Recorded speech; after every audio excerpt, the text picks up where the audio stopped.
first time I saw the call box, I didn't realize anyone had left the line open. It was a late Sunday, that gray hour when the desert decides if it's still night or finally morning. I'd been driving east along I-20, the road a straight thought drawn across the panhandle, my head buzzing with coffee and the long, quiet sound of the engine. The rest stop appeared out of the dark like a low ship in a shallow sea. A squat concrete bathroom, a few picnic tables, trash barrels rimmed in wire mesh and filled with the day's wind-borne papers, a floodlight humming above 3 parking slots painted white a very long time ago. I pulled in because the wind was punching at the car, a steady sidewinding shove that made the lane lines breathe under the tires. I also pulled in because the sky to the south had turned a smudged brown, the color of wet cardboard. And you learn to respect any new color out there. I stopped under the light, killed the engine, and let the quiet come down like frost. The quiet wasn't complete. The wind was a radio turned low in another room, but it was enough that I could hear my own breath and the soft, tinny chime of the car as it reminded me the keys were still in the ignition. The call box stood at the far end of the lot, just off the concrete pad. A narrow, sun-bleached pillar bolted to a square of cracked footing. Someone had painted over the old state crest years ago so it looked like a ghost badge, a shape remembered but not named. The handset hung crooked in its cradle. A patch of reflective tape along the stem had peeled into a crescent that caught the floodlight and blinked when the wind turned it. I climbed out to stretch my legs. The wind pressed my shirt flat against my ribs and brought the smell of dust and engine coolant and the faint sour tang of the bathroom vents. I rolled my shoulders, walked toward the building, and caught myself glancing at the call box like it might notice. There was nothing strange about it other than the age, but the way it stood there, alone and polite, made me think of a person waiting quietly at a bus stop long after the buses stopped running. I passed it, washed my hands in a sink with a cracked porcelain lip, watched the water curl brown for a second before it cleared, and came back outside feeling awake the way a person feels after a minor scare. That was when I heard the voice. It was a thin voice. Not out loud exactly. It had that canned quality you hear through a cheap intercom, a voice filtered through paper. I looked around the lot thinking a truck had pulled in, but the only movement was my car's antenna twitching in the gusts. Then the voice came again, not loud, but this time I could tell it was coming from the call box. A whisper, one hand over the mouthpiece. "Hello? Can you hear me?" I told myself it was probably wind blowing across the little microphone in the handset, some fluke of vibration. Still, I walked to the pillar. The handset, when I lifted it, was warmer than the metal casing and fitted into my palm too easily. For a second, I got the impossibly clear sense it had just been held by someone smaller, fingers damp, a little tremor left in the coiled cord. "Hello?" I said, feeling ridiculous. I'm at the rest stop on I-20, are you okay?" There was a small intake of breath, that shy sound a kid makes when they're deciding if you're trustworthy. The voice that followed wasn't a woman rehearsing youth or a grown man with a trick. It was a child's voice, unpracticed, with those tiny, precise hesitations kids have when they're worried about being wrong. "Please," the voice said. "Can you help me? It's night now." I waited, my mouth went dry. "Where are you?" "A room," the kid said. "Under the pavement." I stared at the asphalt beyond the floodlight. There were the 3 painted slots, a strip of gravel, the concrete walk, then the low building. Beyond that, the land fell away into a softer dark. The words made no sense and perfect sense at the same time, which is how I think fear feels when it first touches you. An answer you don't want to match to the question. "A room under the pavement," I repeated, partly because I didn't want to ask the next thing. "Is there anyone with you?" A pause. A breath that had a small whistle in it like a nose stuffed from crying. "He's gone," the voice said, softer. "He goes when the cars come. You have to be quiet and then you have to be fast." I looked down at the call box and realized there was a smear across the lower metal panel, a dark thumbprint in the old paint I hadn't noticed. It wasn't wet, but it hadn't been there long. The wind pushed at my shoulder. The floodlight hummed the same note a little louder. "Tell me how to get to you," I said. "Tell me exactly." "Okay," the child said, and what I heard then was not fear but relief so big it made my skin go cold. "Stand where you are. Turn to the bathroom. Now turn around. There's a line in the ground like a crack. Follow it to the dark place where the light doesn't go. The lid is there. You have to pull. It's heavy." I set the handset against my shoulder and scanned the lot. The floodlight threw a coin of white onto the concrete and the first 10 feet of asphalt. Beyond that, the night seemed a deliberate choice the desert had made. I lowered my gaze and saw it then. A thin black seam running like a pencil line from the edge of the concrete pad toward the shadowed end of the lot. It could have been tar patching. It could have been nothing. The seam led to a square a few inches darker than the rest, roughly the size of a manhole cover but offset and not round, more like the idea of a hatch put into built space for reasons no one wanted to recall. "Are you still there?" The child asked, very small now, as if pressing their mouth close to the microphone. "I am," I said, which was true in more ways than one. "What's your name?" The pause was too long. The voice, when it returned, had flattened to a fearful courtesy. "You have to hurry." The lid wasn't flush. It sat a hair proud of the pavement and had two rusted slots set opposite each other like keyholes for a tool I didn't have. I wedged my fingers into one and felt grit and the dull, sticky tug of long-cooled tar. The first pull didn't move it. The second made a sound like a book's spine cracking. I set the handset down on the pillar's shelf and used both hands, and on the third try, the lid slid a quarter inch and then gasped up as if air had been waiting behind it. The smell that came out was cold despite the warm night. Concrete, old water, something sweet that had turned. Beneath the lid, a square shaft dropped into dark. A ladder was bolted to the side, its rungs worn to half circles by use. A breath of air rose from the space with the faintest ghost of voices in it, like the wind had learned to speak vowels and forgot the words. "I'm coming down," I said to the call box. Although the boy could only hear me if the phone were some kind of magic, I picked up the handset again and held it to my ear. "Can you hear me?" The voice was closer now, not louder but less distant, as if the line were shorter when I was near the opening. "Yes, don't close the lid all the way." "He listens for that. Who is he?" A small, precise quiet. "He's the man who knows the tunnels."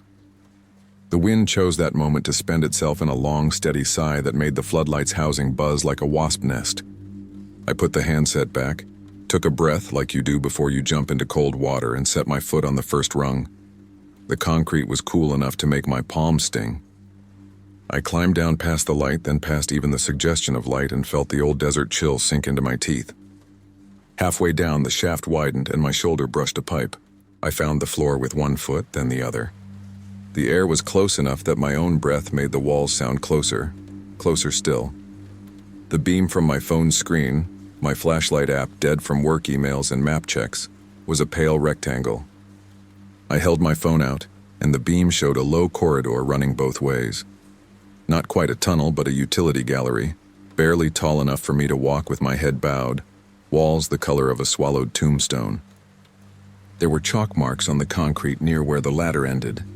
One was a child's sun with short, careful rays. Another looked like a lopsided dog. Between them, a set of short vertical lines counted 5.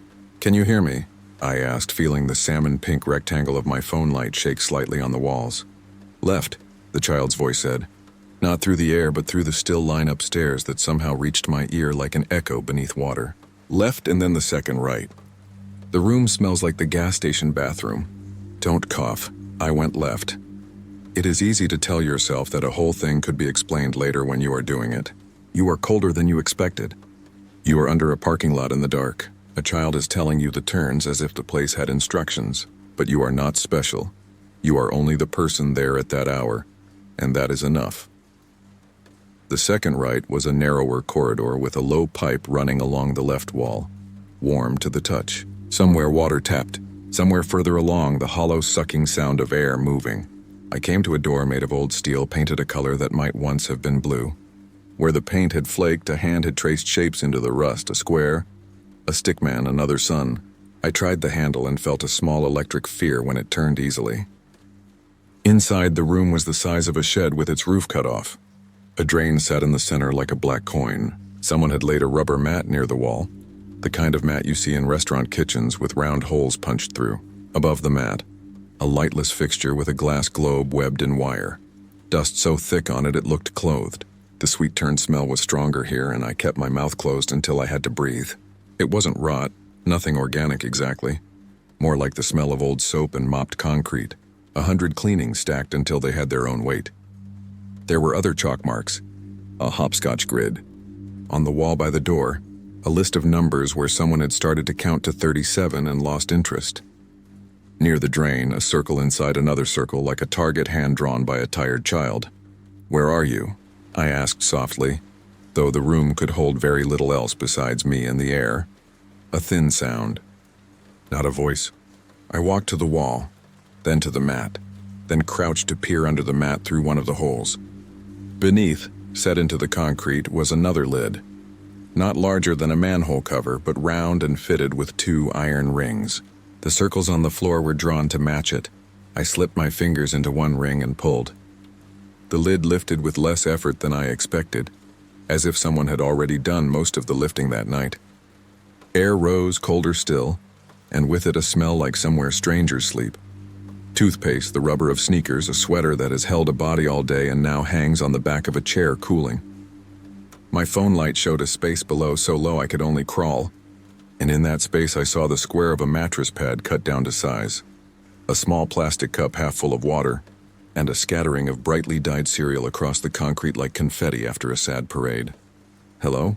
I whispered, not wanting to put my head near the opening and not able to stop myself.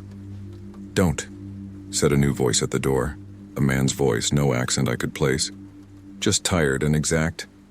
I turned with a sound that might have embarrassed me if I'd been anyone else, but I was only me, so I forgave it and stood too fast, knocking my shoulder against the fixture, which made the glass globe chirp.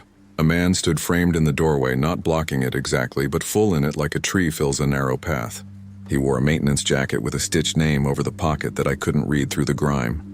His face had the particular stillness of someone who lives alone and currently wishes it.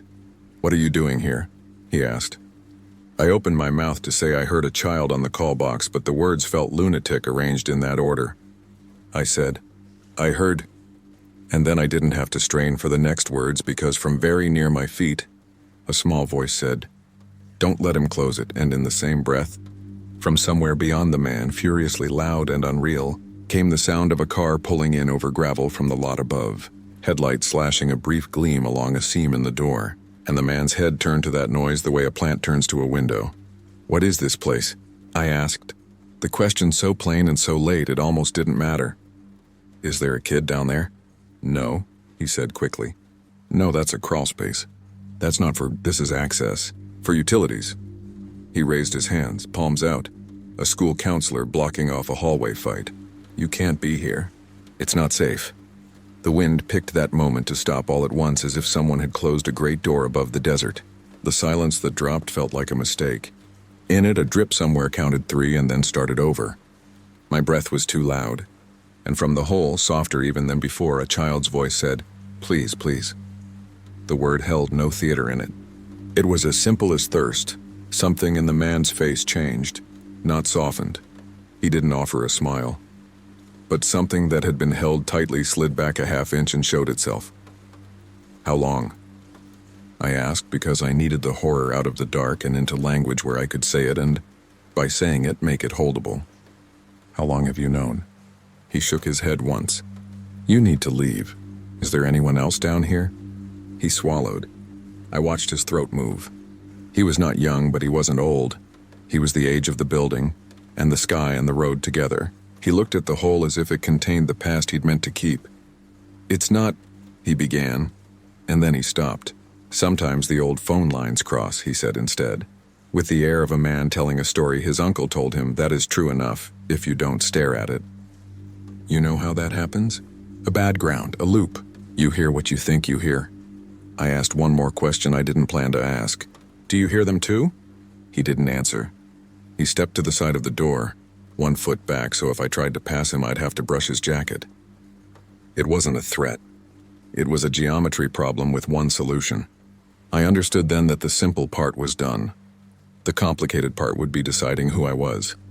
"I'm going to look," I said, and dropped to my knees and put my head and my phone and my stupid, stubborn face into the sleep-smelling dark.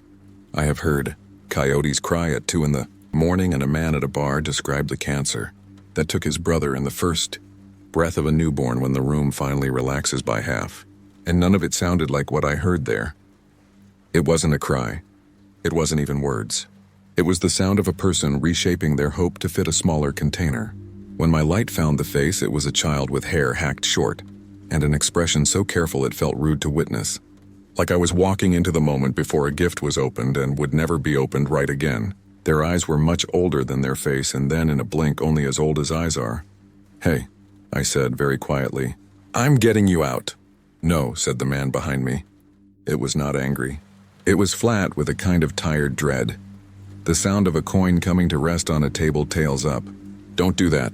Help me," I said, looking up at him. And I must have looked convincing or stupid enough, because he stepped forward and took hold of the second ring. And for one dizzying instant I believed the world was arranged in such a way that when you say a thing like that, the person you say it to does the right thing. And we were two men in a room lifting a lid because children belong above ground. We lifted together. The boy, girl both? Neither. Scrambled up, hands like birds against the concrete, eyes water bright in the dust. I reached down and the small hand came into mine. Warm, a full human hand, the grip decisive and stunned. We got the child up onto the mat and then onto the floor. They stood narrow and blinking, wearing a t-shirt washed thin and a pair of shorts I recognized because my nephew owned a pair like them, in a color that used to be bright when the year felt new. I had the stupid thought that the desert bleaches children's clothes faster the closer you are to the middle. "Okay," I said, to the face, to the room, to the man and the world, and the past arrangements. "Okay, let's go." The man was breathing like he'd run stairs. The child was breathing like someone learning to be allowed to breathe again. The wind outside came back all at once, shaking the old fixture so the wire cage rattled and made a sound like cutlery. The floodlight hummed above us through the concrete. Somewhere in the tunnels, something metallic clicked. We moved through a choreography we didn't practice. The man took the door, I took the child's hand, and the three of us walked the low corridor. The pipe along the wall pinged as it cooled, counting something I couldn't name. Chalk marks appeared and vanished in my phone's weak light. When we reached the ladder, the child hesitated, hand tightening like someone wakes up and realizes they were in the middle of falling. "We'll go first," I said. "We'll go together." We went up into the square of the shaft, into the light that pooled at the top like the surface of a lake seen from below. The last 6 rungs were slick from dust and my own sweat, and the cold of the concrete leached my palm in a way I knew I'd feel later when I touched anything warm. We reached the lid. It was where I left it, open, the night above it an ordinary dark. I lifted the child under the arms, set them on the pavement, then pulled myself up and turned to give the maintenance man a hand I didn't know I needed to offer. He didn't take it. His face had changed again. He stood on the last rung, hands at his sides now, his jacket creaking when he breathed. I realized then what had always been true, that he had known this tunnel for longer than I knew the road above it, and that there were rules in the dark that looked like mistakes in the light. "You go," he said. Not to me, to the child. The floodlight dust danced in the gusts like slow snow. The night just beyond the coin of light was absolute. Somewhere down the interstate, a truck's engine brake rattled the air like a distant thunderhead. My car waited where I left it, door closed, keys dangling in the ignition like a thought I forgot. The child stood and looked at me, and then at the bathroom door, and then, this broke my heart and all my certainty, at the call box. I picked up the handset because there was no good reason not to. It was still warm. "It's okay," I said into it with my mouth not quite near the microphone because I wasn't speaking to a person in a telephone sense anymore. "It's okay. We're up." The child watched my mouth shape those words and didn't smile, but something in their shoulders lifted. The wind wrapped us in a cold ribbon and let go. The maintenance man climbed out and set the lid gently, not all the way shut. He stood with one foot on it, like a farmer resting with his boot on a shovel. He kept his eyes on the far edge of the light as if something might appear that none of us were ready to see. "Is there anyone?" I started, then stopped. There are too many questions that only matter to the person asking. "We should get in the car," I said instead. "There's a station about 10 miles back. I didn't finish because the child had made a small, raw sound that didn't fit even the small words they'd used. It was the sound a person makes when they step from one life into another, the way you step between the rails and the platform. And for a second I thought they were going to run back to the lid and I was going to let them. But they didn't run. They turned their heads slowly toward the picnic tables. What I saw then wasn't a person. It was a shape. The kind the night makes when it bullies a shadow into a person's outline. It stood beyond the floodlight a few feet into the dark. It had the ordinary height and the ordinary patience of a man who knows he can wait you out. "Hey," I said, stepping in front of the child without deciding to. "Hey, we're leaving." Nothing answered. The shape didn't come closer. It didn't need to. It was the older thought in the room. The maintenance man spoke not to the shape but to the ground. "He doesn't like the lid open," he said so softly the words were almost just breath. "He listens for it to close." Behind us, the lid waited for a hand. I realized with the clean, unpleasant click of something solved that every motion we made had been watched and weighed in a set of scales I couldn't see. I wanted to be brave. I wanted to be the person who took the child by the shoulders and walked them into my car and drove away and never wrote this down. But some things are built into a place and they do not end simply because you decide they do. "Get in the car," I said to the child, and nudged them with a hand I hoped didn't shake. They moved, not running.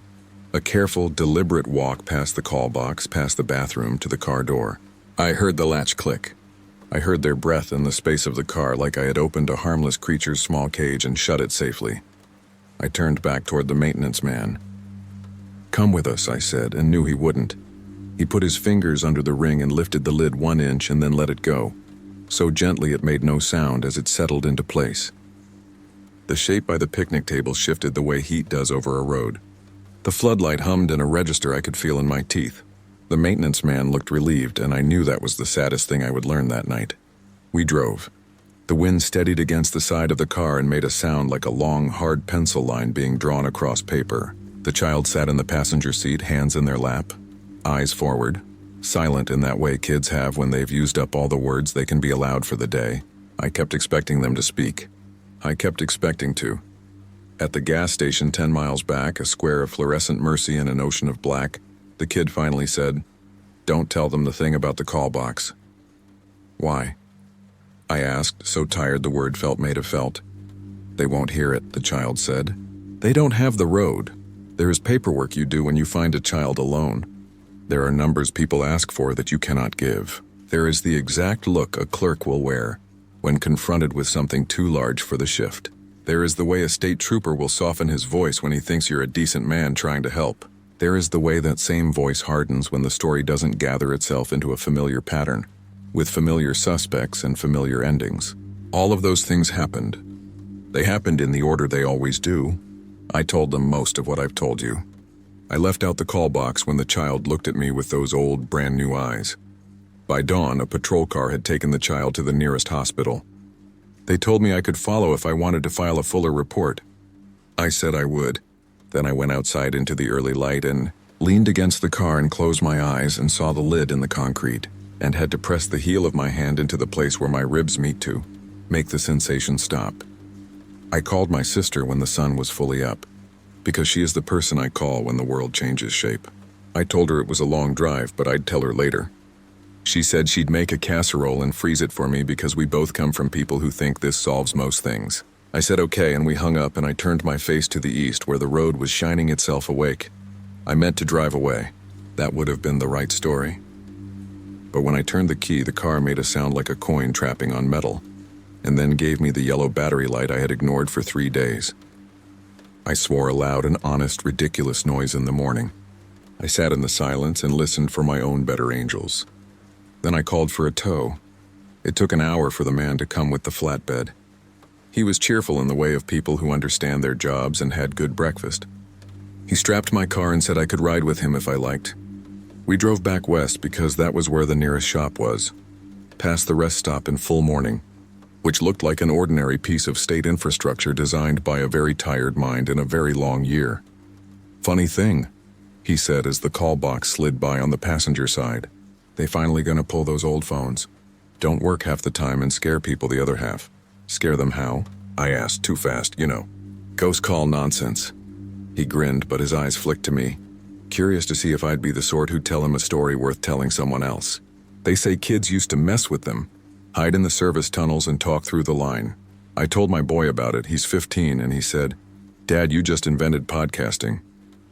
He laughed, which helped both of us.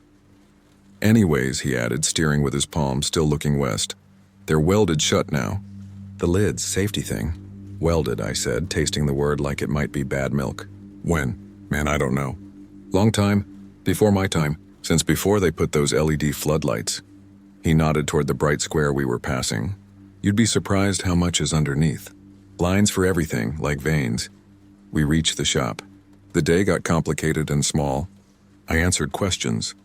I drank coffee that had been left on a burner. I went to the hospital and was told the child was sleeping and that someone else would come talk to me. And then when that someone else arrived, they had the proud, clipped gait of a woman who has perfected the art of saying nothing that can be hung on her later. She asked if I remembered the license plates of anyone else at the rest stop. I did not. She asked if I could describe the man in the jacket.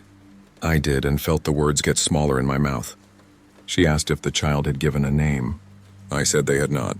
And then, when I was in the bathroom washing my hands, still not used to the shape of the sink and the smell of the soap brand new from the dispenser, a knock came at the door and a uniformed man with a stern face that was, to my surprise, kind, told me I could go, that they had my number, that people might call me later. But for now I should drive home carefully and rest. Can I began and stopped. I think there's something you should...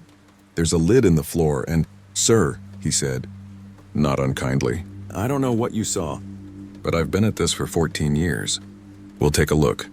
His eyes softened like leather. You did a good thing. I believed him because the day had stripped me down to a person who needed to believe at least one sentence before I slept. I drove east until the desert turned the color of old coins, and then I drove some more. When I finally pulled off to get something to eat that had a name and a drive-through, I put my head on the steering wheel and rested it there for a time long enough for the employee on the headset to say, "Hello?" Twice. I tried not to think about the child's hand in mine, the heat of it, the way they looked up through the ladder's square of light like coming out of a swimming pool. I tried not to think about the maintenance man's relief when the lid settled.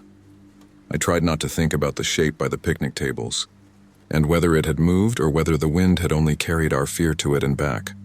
When I finally turned my head, my phone buzzed in the console tray with the small electric leap a phone makes when it's going to say your name, a new voicemail. The number was blocked. The transcription when it appeared was jagged and wrong, full of unintelligible and static, and toward the bottom, one word spelled right by accident. Please. I replayed it because replaying is a way to pretend control. The call had come a minute after I left the hospital. In the background of the message, under the fuzz, I heard a hum. It sounded like a floodlight. It sounded like a small room remembering how to be a larger room. Then a child's voice whispered, "Hello?" and breathed through their nose like they were keeping quiet for reasons we all understood. Then, just before the beep cut it off, I heard the tiniest clatter. The exact sound a piece of chalk makes when it rolls off a ledge and hits concrete. I have the message still. I don't play it much now, because there are only so many times a person can occupy 1 minute of their life. I go on with mine. The desert doesn't mind. It sits with its great back against the horizon and accepts the sun and the cold and the days with equal appetite. If I pass a rest stop at night, I sometimes pull in and sit very still in my car with the engine off and the keys dangling. A man with nothing to fear who fears very specific things. I look for seams in the pavement. I watch the lids. I have not seen the maintenance man again. I have not seen the shape beyond the light. The child, if that is the right word, if child is what they were or are, exists now in the public sense, claimed by a ledger that writes all such things in neat letters. Some nights I wake because I have been dreaming about someone counting in chalk to 37, and stopping at 31 because 31 is the worst of all those numbers, and because I was too slow to know that. Every once in a while, when the wind comes like a warning and the road under the car feels like it is carrying me as a favor rather than an obligation, I think about the first thing the child said through the handset. Not the please. The other thing. The thing about waiting until night. Night is when the lids settle and the floodlights sing and the world's other rooms open the way a mouth opens to breathe. Night is when someone clever learned you could cross the lines and be heard in places that weren't meant to hear you. Night is when a voice that wanted to become smaller fit itself through the old wires and found the one person who would step into the cold. I pass that call box sometimes, which is funny considering how many there are and how far I live. It's different now. The reflective tape is gone. The pillar has another coat of paint, this one new enough to shine. There's a plastic placard screwed in where the crest once was, and it says in convincing letters, "Phone out of service." The handset sits pinned to the cradle by a bracket like a splint.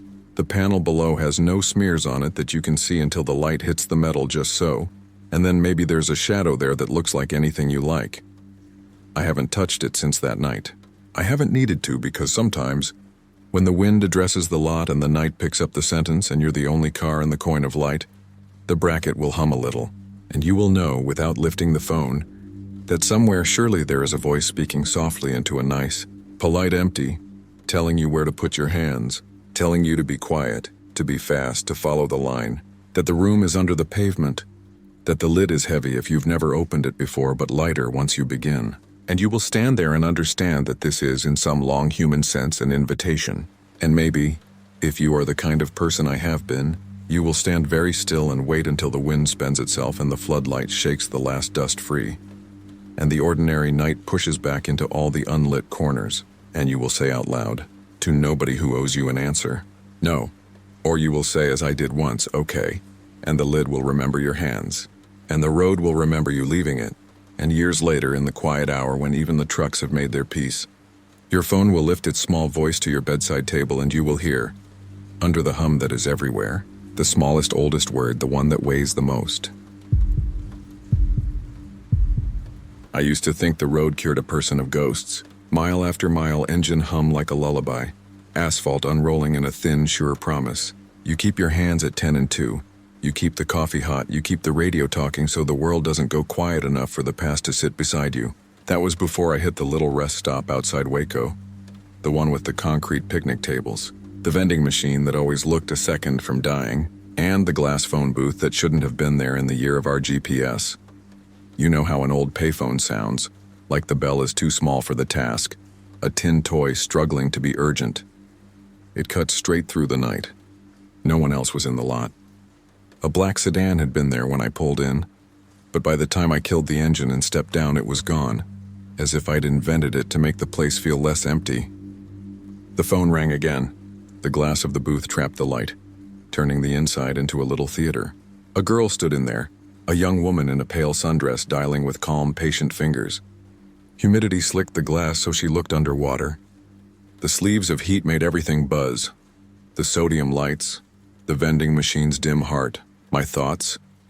I'd heard the story first from a guy named Beeman in a lot outside Amarillo. He bit the filters off his cigarettes and spit them in the gravel like seeds he expected to sprout. He said there was a girl in a booth outside Waco, and anyone who answered her call heard their own voice on the other end, begging in a breathless panic to keep moving. Don't stop, please, for the love of God, don't stop. The ones who hung up right away felt cold for a mile and then forgot.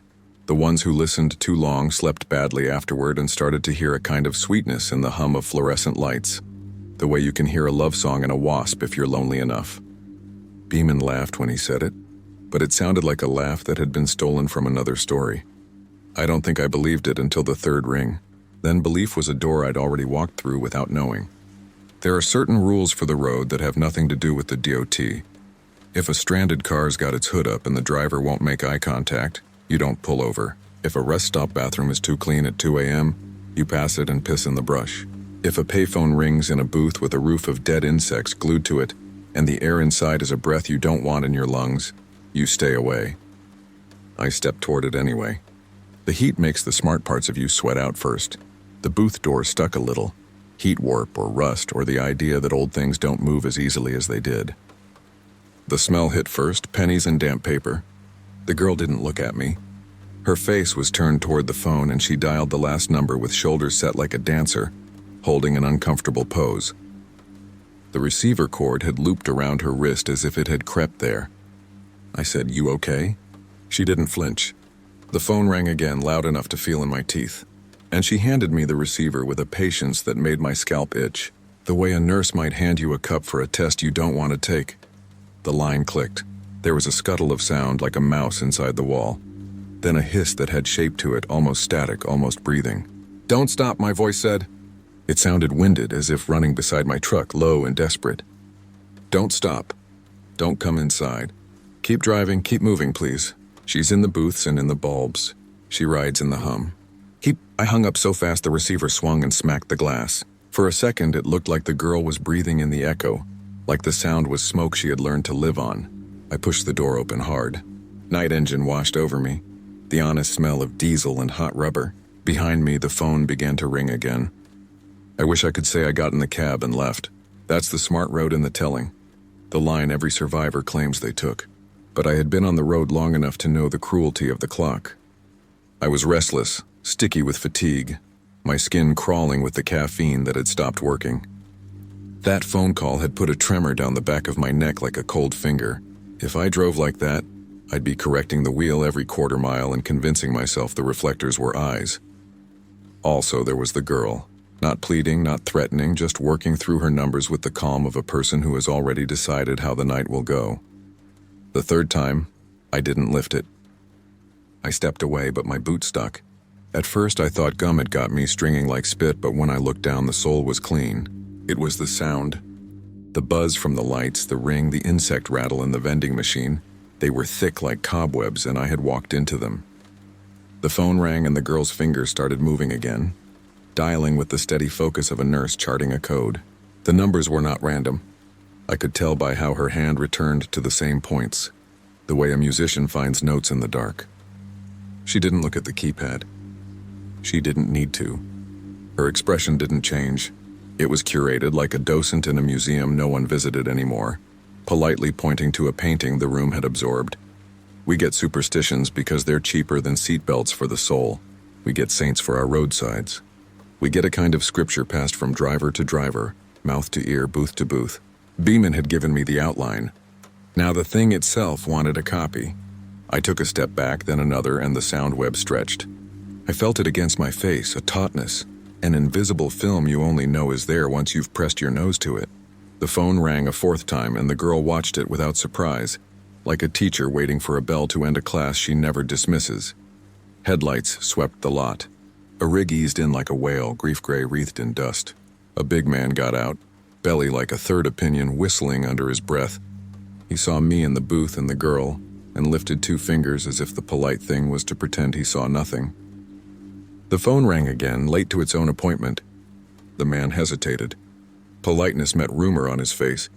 He went into the bathroom. The door closed, sucking air. I backed toward my truck, pushing through that web of noise until it thinned.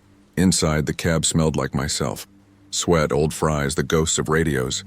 The engine turned over on the first try. The hum flooded the cab, and for a second that fixed everything. I was sealed into my own noise, the way you can be sealed in grief, insulated from the elements by something that came out of your own life. Then the CB sparked without the squelch I always keep on, as if something had reached out a finger and smoothed it away. Not a voice. Not yet. A click. A faint tap. Beneath that breath, I put the truck in gear. I wanted, wholly as anything I've ever wanted, to be the story that left. The girl in the booth hadn't moved the way people move, with weight and reconsideration. She had only toggled positions like an animation with too few frames. The bathroom door opened. The big man walked out with his hands dripping, as if he'd washed them for a very long time and still couldn't get them clean. He looked at the booth. The phone rang, and he turned his head like a dog hearing a whistle. My wheels rolled, and I could feel the freedom of it, a tug at my navel like a strong current. The sound web stretched and thinned, and then, exactly one truck length beyond the booth's little island of light, it didn't thin anymore. It thickened and came with me. The hum shifted pitch. The lot lights didn't get quieter. They put their sound in my rear view and traveled at the same speed I did, which is impossible if you believe in physics, but common if you've ever had a song in your head that refuses to move out. "Don't stop," my voice said, clearer now, over the CB and the phone I wasn't holding. "Don't come inside. You think the booth is where it is, but she's in the hum, in the ballast, in the broken tube flickering at the back of your skull. Keep driving. She feeds on listening." The last word dragged like a record trying to spin with a finger on it. I realized, with a disgust that was also a sympathy, that the thing that sounded like me was out of breath because breathing is a sound and she had found a way to live off it. I took the exit. I was not brave. I was practical. There are places in Texas where the world is mostly a pause between distances.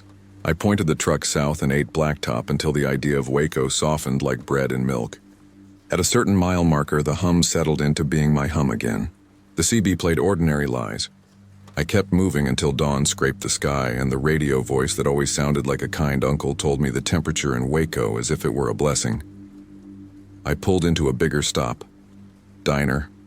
Gift store, 3 pumps that beeped like birds. The waitress poured coffee and looked pleased to be doing something a person could understand. "You look like a man who didn't sleep," she said. "Road get you?" "Road tried," I said, and heard the tin of my voice and hated it.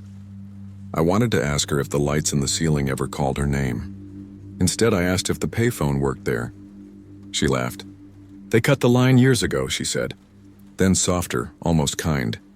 "But sometimes it rings anyway." I didn't ask for details. That felt like invitation. The thing I learned that morning was this: you can choose what stories make a home in you by deciding where you let your ear rest. I finished my coffee and left a tip like a bribe. On the way out, I passed a man taping over a humming ice machine vent with aluminum foil. "She hates it," he said without looking at me, as if continuing a conversation we had both been having in different towns. I kept moving. Sometimes the hum followed like a stray, and sometimes it wandered off to bother someone else's porch. A month later, a storm turned the sky that sickly.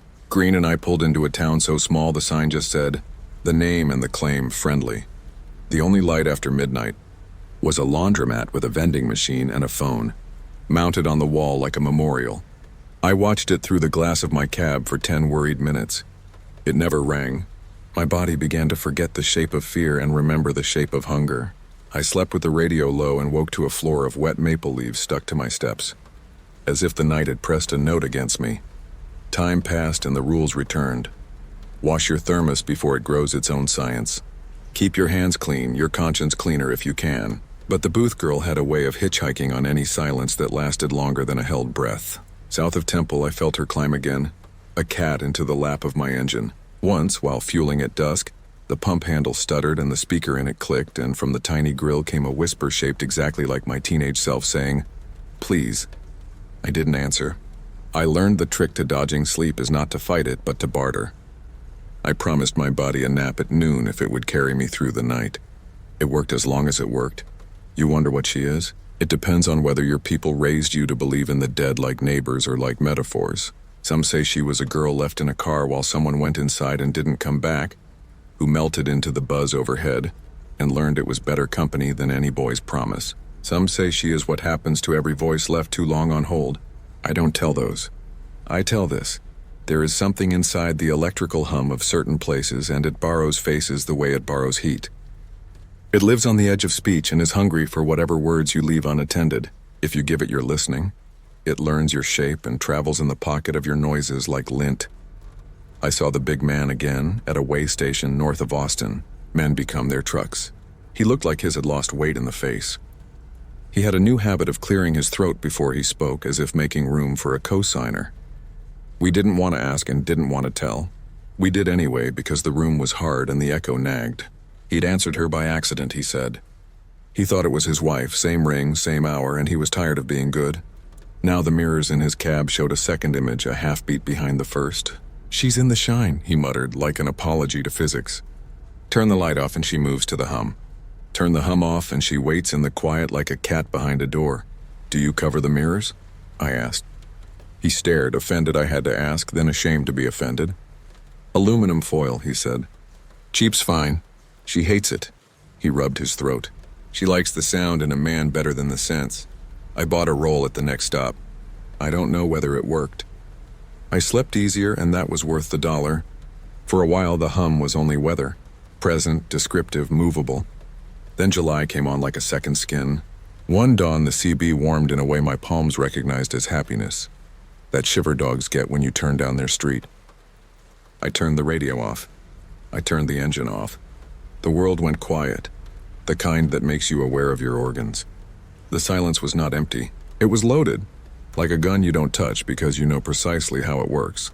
I counted to 10. I counted to 100. I refused to hear anything because I had decided that hearing was a door I could keep shut with my will alone. That's when it came anyway, thin and gentle as if trying not to wake someone in the next room. "Don't stop," my voice said. Tired and kind, the kind of kind I am with strangers who look like me from 20 years ago. "Don't come inside. If you never answer, she never really exists for you. If you do, she will make a map of your noises and live there. You can make other noises. You can make a life too loud for her to find rooms in, please." The Last word was the first prayer I'd said since I was a kid and a man closed a door that had my name on it. I put the invisible receiver back on its invisible cradle. My hand tried to keep it, the way hands keep hot things longer than is good because they think it's polite. The hum didn't leave. Of course it didn't, it lives where we live, but it stepped back, like weather remembering it had other counties to serve. I cranked the engine, I drove. I told Beeman in my head that I had chosen not to listen.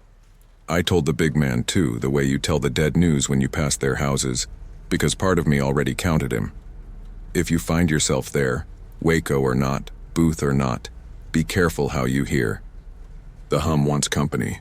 The sound will try to sit beside you and call you in your own voice so you trust the directions. You can trust them if they tell you to move. You can even love them a little for wanting you alive. But don't go inside to thank them. Don't step into the light and let the cords loop your wrist like a vow. Wave at the girl when you pass. She won't wave back. She has both hands busy, and besides, waving is for people who mean to leave. One last thing. The big man called his wife from a different state and told her he'd make it home by Sunday. He did. He stood in his kitchen under a light that hummed because all lights hum. Sometimes you notice. And he kissed her. And he took down the foil from the bathroom mirror and they laughed at themselves for a second. Then he folded the foil and put it under the sink like an umbrella you keep by the door and pretend doesn't control the weather. That night, when he turned off the hall light, something small sighed in the dark like it had been living there, waiting for the cue. He told himself it was the house settling. In the morning, the mirror was fogged from the inside. And if a phone rings in a place no one uses phones anymore, do an unkind thing that will feel like mercy. Walk away. Let it ring until the sound hollows out and becomes a space you learn to steer around. There are worse things in this world than a call that never gets answered. There are worse ghosts than the ones who have to live on noise. There are worse ways to be lost than to keep going, steady as a hand at 10 and 2, with the radio tuned to nothing that speaks your name. The night we lost Eli began like every other long drive that summer. The highway a black ribbon, the truck humming under my palms, and the kids in the back fighting sleep while cicadas sawed at the darkness like 1,000 tiny machines. We'd been southbound since sunset, cutting across the lonelier ribs of Texas where the stars crowd low and the fields breathe heat even after midnight. Stuck between stations, the radio hissed and drifted into AM preachers and static songs. My wife, Lena, tapped through playlists, then gave up and cracked the window for air that only pretended to be cooler. Our older boy, Micah, made shadow puppets on the ceiling with his fingers whenever we rolled under a light. Eli kept naming them Coyote, Rabbit, Longhorn, until his voice went thin, with yawns, and he started to hum nonsense in the way little kids hum when their bodies are still moving even after their minds have curled down to sleep. We pulled into the rest stop because I needed gas and the boys needed the restroom, because we believed in the thin safety of public bright places, because it had been 97 that day, and every insect along the highway still believed the heat belonged to them. I parked beneath a buzzing light that threw a halo onto the windshield, catching a storm of gnats and moths. We did a quick tally: wallet, phone, keys, snacks, brother. Then climbed out, stretching the stiffness from our legs and making the usual jokes about who was going to win the race to the bathrooms. We were bone-tired in that faithful way families get, tired enough to trust the rituals we always trusted. The convenience window was shuttered for the night. The pumps had old pistol grip handles, and the screen on mine blinked a message in a font you couldn't trust. A few other cars slept in the lot, families cocooned in minivans, the white glare of a phone screen pulsing now and then behind fogged glass. Somewhere a semi idled and sighed. The air smelled like hot rubber and fried snack food and something else I still don't have the right word for.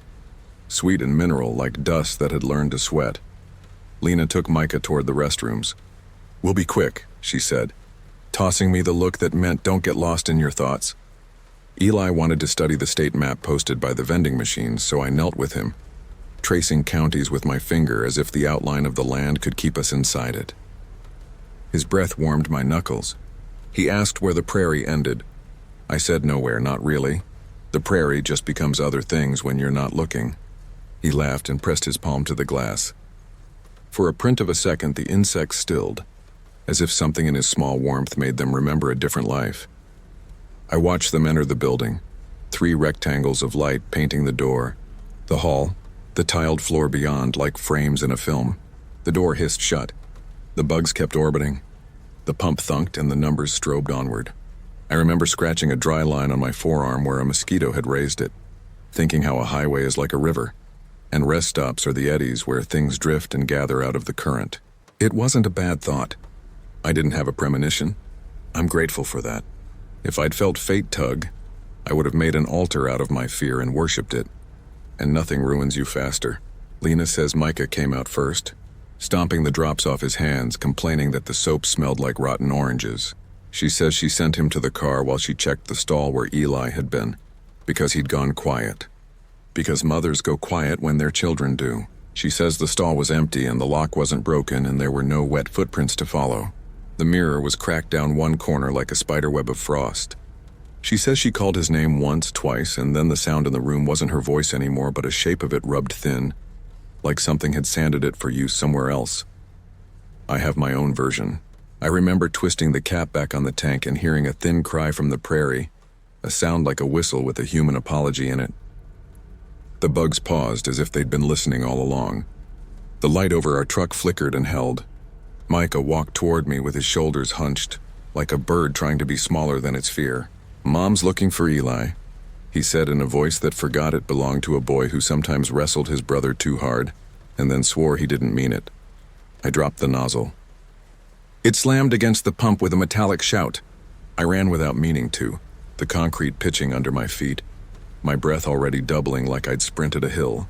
Inside the restroom building, the cold air had the canned smell of those blocks people hang in toilet water. The men's room yawned open, empty except for a stall door scuffed into an alphabet of scratches. The women's stood clicked but not locked. I pushed it with my fingertips, polite out of habit, which I regret like I regret everything that slows the body one heartbeat when a child is missing. "Eli," I called, and the echo came back with my throat but not with my name. We searched the bathroom first because that felt like a rational perimeter. We peered under stalls, knocked on walls, opened the janitor closet with the long-handled mop like a limp captive. I called, and my voice bounced back like a stranger's, lower than I'd ever heard it. Micah hovered in the threshold, torn between being brave and being a child. We spilled into the hall, pushed open the door to the outside like breaking the seal on a jar. The air pressed up against us, heavy and charged. Insects hammering at the light like rain, hammered at a tin roof in novels about better summers than ours. Then we saw the footprints. I thought at first somebody had dropped flour, a prank, a trick of the lights. But it was dust, fine, pale stuff like sifted chalk, dusted across the hallway tiles near the door, and beyond that, sprinkled onto the concrete path in a clear trail, each footprint small and yet certain. Bare feet? You could see the toes, the arch, the heel. You could see the way the left foot turned in a little, the same way Eli's did when he ran, as if he were never quite ready to give up on play. The footprints were not damp.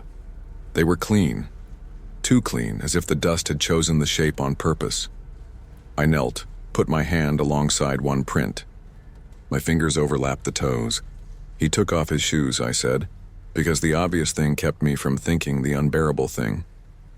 Micah whispered, "He hates shoes," as if that might count as evidence for a happier ending.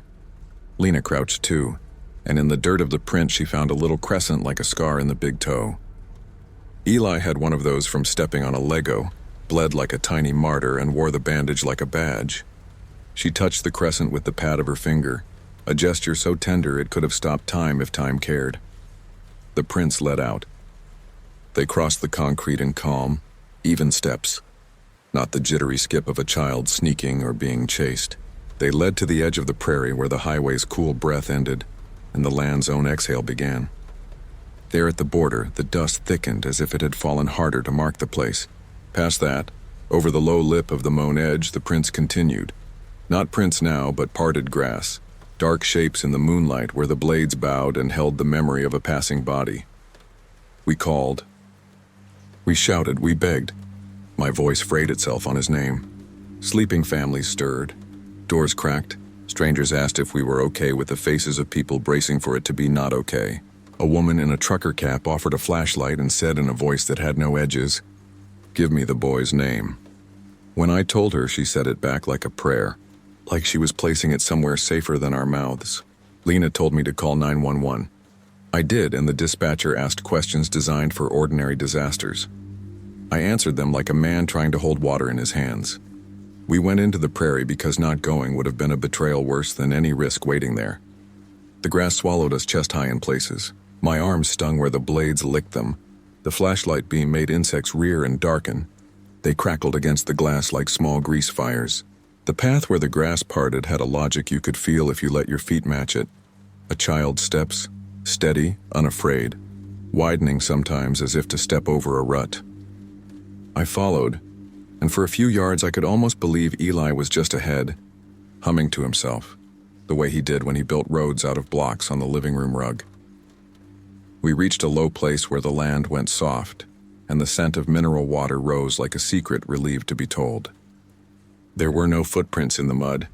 That's the sentence I have to say exactly like that every time. There were no footprints in the mud. The dust did not mix with it, didn't cake, didn't sink. The dust ended where damp began, as neatly as if someone had erased it with the flat edge of a razor blade. Beyond that line, the grass had not been parted.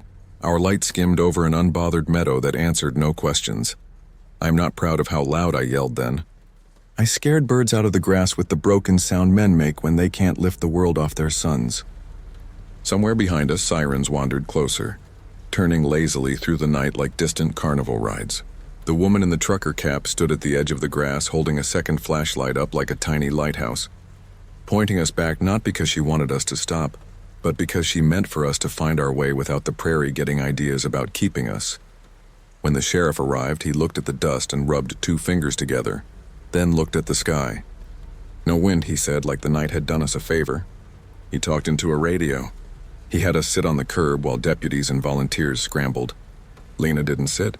She paced in a tight loop, and every time she came close enough to touch me, she didn't. Micah tucked his arms inside his shirt as if he could unhatch himself and start over. They asked 100 questions. What was Eli wearing? How tall? How did he hold his hands when he ran? What lullaby did he know? We produced answers like coins, and the questions kept coming and the answers got lighter. In the dust between the prints were tiny commas and half moons, indentations like punctuation. A wing dragged here, a deputy said. See the echo, see the serrations, he moved the beam. Bird? I asked because it comforted me to think of ordinary predators. Maybe, he said. But it isn't overlaying the prints. It's beneath them. He slid the light. The foot goes down on top of the wing marks. The marks happened first. His words felt like a translation error from a language where time ran backward. Botanist with a sunburned nose arrived, one of those volunteers, who seemed born ready for emergencies, and he crouched and touched 2 fingers to the dust, then sniffed them and frowned. Limestone, he said. Burnt rock. The kind you see along cuts where highways bite into the hill. But how's it this fine? Even the wind won't grind it like flour. Not on a night as still as this. I wanted to argue with the geology, to tell it to remember we were people in a crisis and not a case study, but my mouth had other work. An hour fell apart. The sirens left. The trucks idled because their engines were easier to hold on to than silence. The rest stop became a town we all suddenly lived in, a place with stories. Someone said that 30 years back a boy had wandered out of a farmhouse down the road and been found in the next county 2 days later, claiming he'd climbed a ladder into a room under the grass where a man in a white hat read newspapers and smiled without moving his lips. Someone else said a storm once came through and dumped mud the color of milk and left little footprints that didn't wash away. The stories made a net. We stood under it, waiting to be caught by anything at all. Around 3, the bugs slackened as if they'd been hired to perform until a contract time. The air finally laid down into something you could breathe without apologizing. That was when Micah tugged my sleeve and asked if he could tell me something without making it worse. I told him to tell me everything always, and because I used my good voice for it, he believed me. He said that while he was washing his hands, he'd heard Eli talking in the next stall in a cheerful whisper, answering someone who hummed between words. He didn't hear the other voice, only the hum. It sounded like the lights, he said, but it wanted to be a song. I went back to the bathroom alone, carried by the need to see the stage where this trick had been rehearsed. The mirror threw me back at myself with a bruise of green. The stall where Eli had been sat with its door slightly ajar, like a mouth saying, "Are you sure?" The lock clicked and unclicked smooth and stupid. Under the toilet's curved rim, A hard ring of lime had been etched and re-etched by 1,000 flushes. On the partition, in letters a child might make with a bent nail, someone had scratched, "Keep your wheels on." The words looked old and fresh at the same time, like something had been tracing them nightly. I put my palm on the divider beside the words.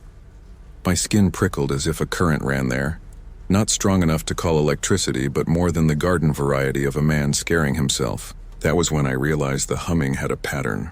The fluorescent fixture didn't buzz steadily. Every 30 seconds it dropped into silence for a beat and then rose again. The silence made the sound more severe. It felt like hearing the space between breaths instead of the breaths. I listened and counted and hated how quickly counting became prayer. By dawn, the search had become a different animal. They brought out a drone and it stitched the prairie into squares on a screen. It found nothing but a coyote who looked back at the eye in the sky like he'd been expecting a visitor. A preacher with a broom mustache came to bless the ground, and the sheriff let him because nothing else had worked. Travelers thinned and then fattened again, shifts changing because the world still kept appointments. We waited for morning as if it were a person we could bargain with. When the sun rode up, the dust brightened instead of blowing away. It glowed pale and delicate, a frost that did not melt. That was when a state trooper came jogging from the edge of the grid, waving us toward a place where the grass sloped into a shallow drain and the land tasted of rust. He'd found something, he said, and he didn't want to be the one to say it.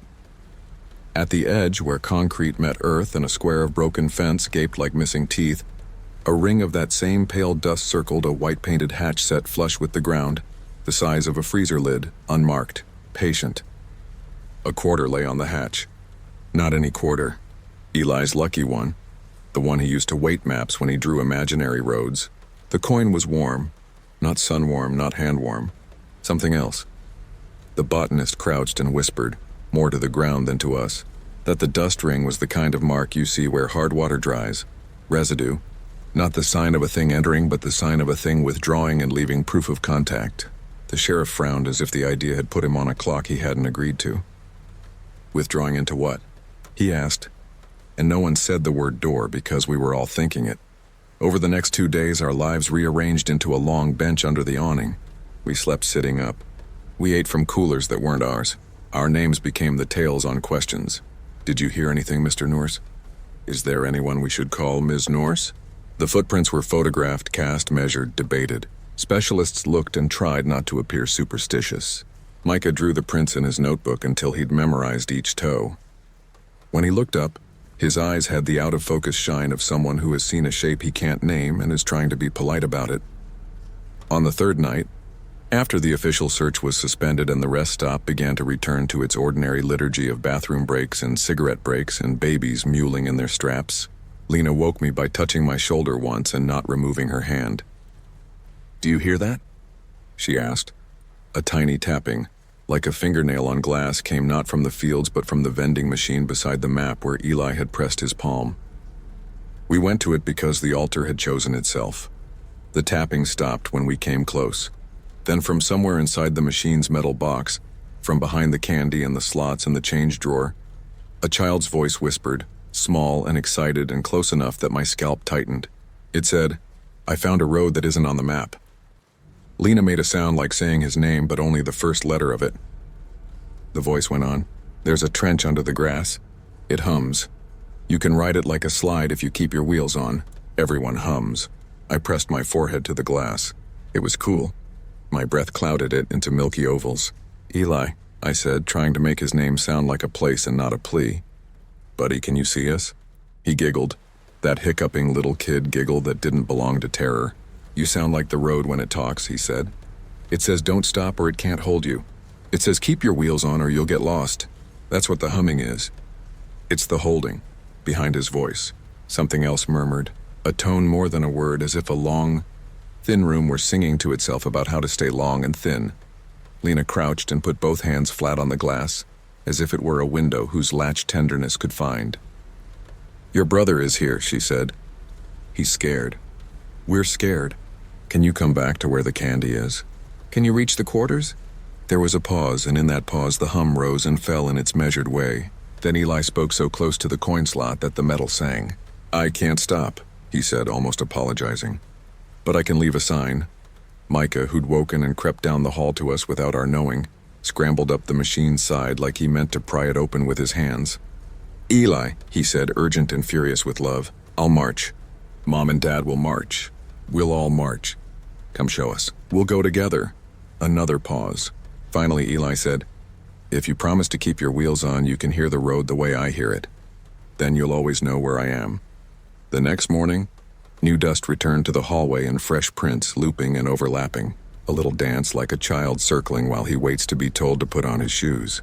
The vending machine glass was clean as if someone had licked it invisible.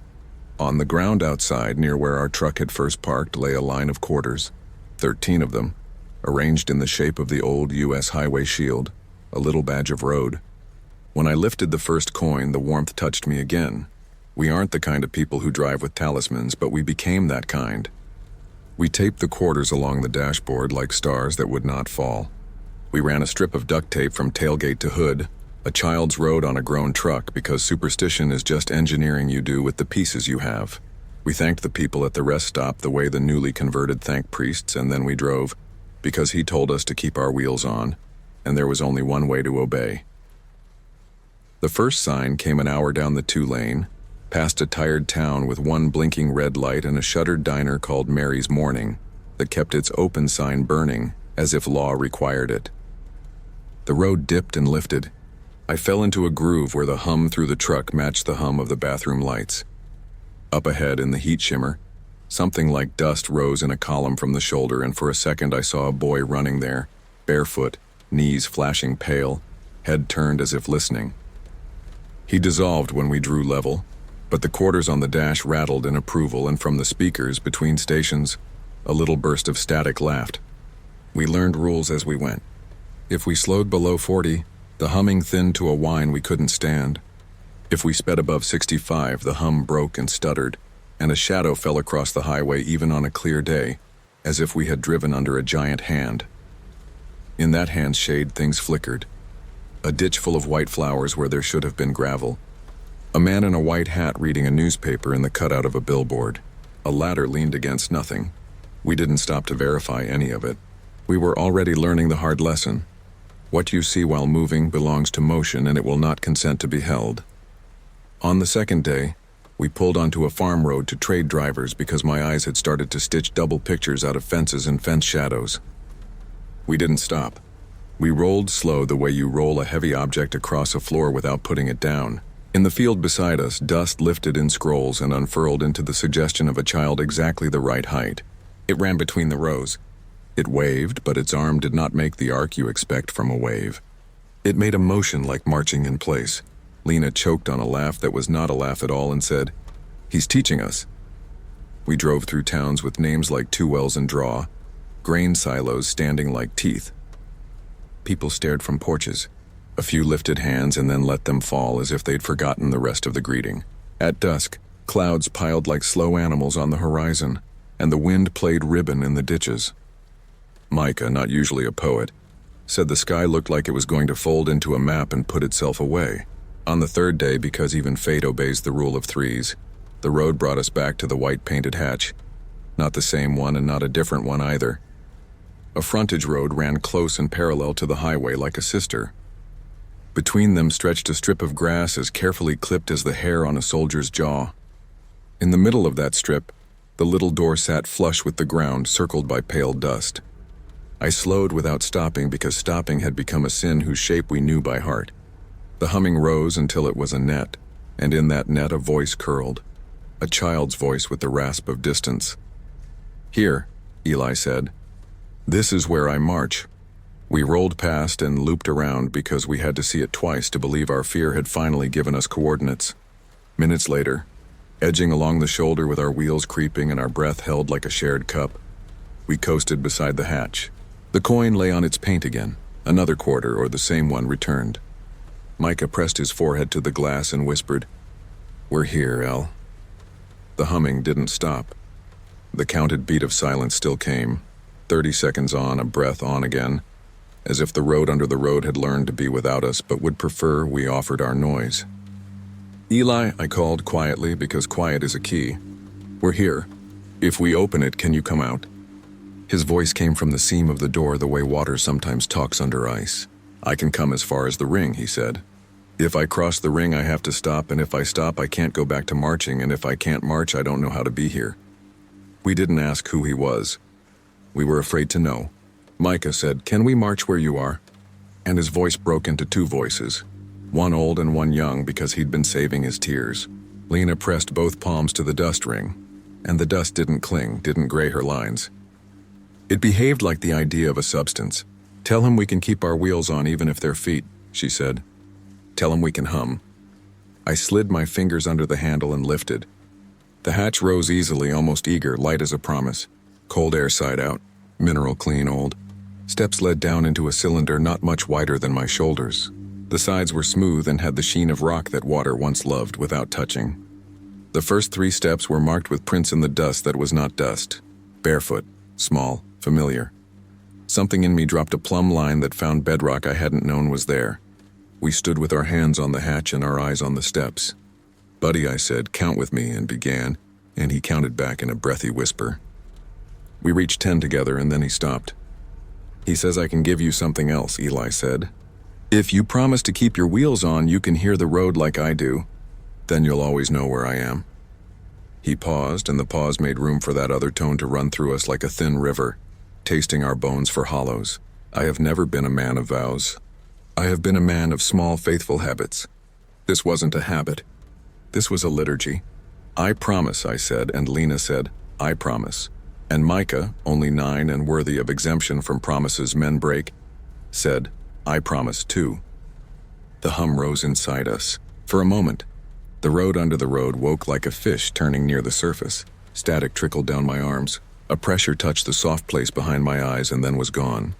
The way thunder presses a room and leaves everything in it slightly rearranged. He laughed, a small clap for his own trick. "Now you can follow," he said.